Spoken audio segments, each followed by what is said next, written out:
Welcome back to Aenigma Scenes, where we explore speculative fiction that bends reality, memory, and sometimes your sense of free will.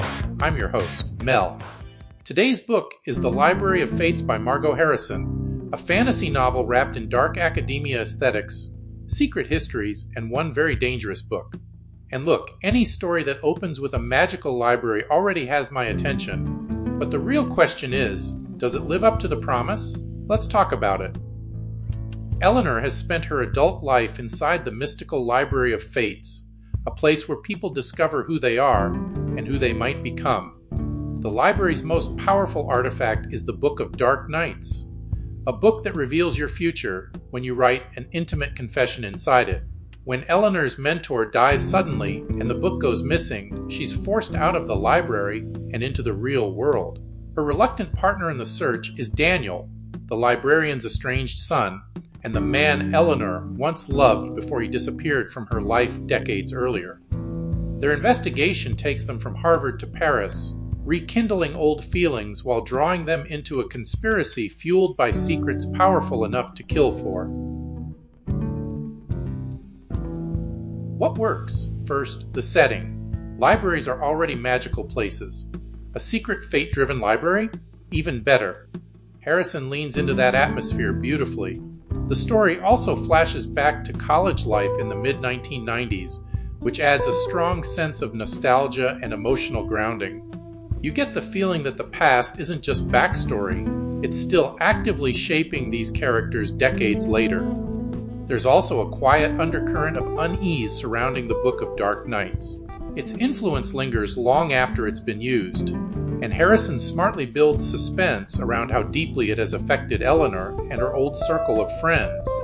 The mystery unfolds gradually with enough twists to keep you reading, and the story does come together cleanly by the end. What didn't quite work? Very mild spoiler warning here. Skip ahead if you plan to read the book. There's one major emotional beat involving Eleanor and Daniel that didn't land for me. What Eleanor did fundamentally altered the trajectory of Daniel's life. It stripped him of choice in a way that's hard to overlook, and his forgiveness comes far too easily.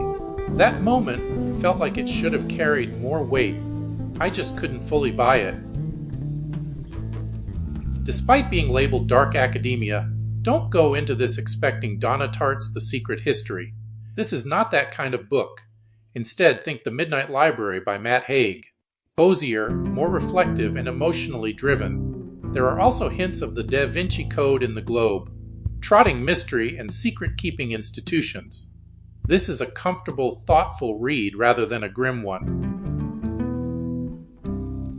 The Library of Fates is a cozy, atmospheric fantasy about choice, regret, and the stories we tell ourselves about who we might have been.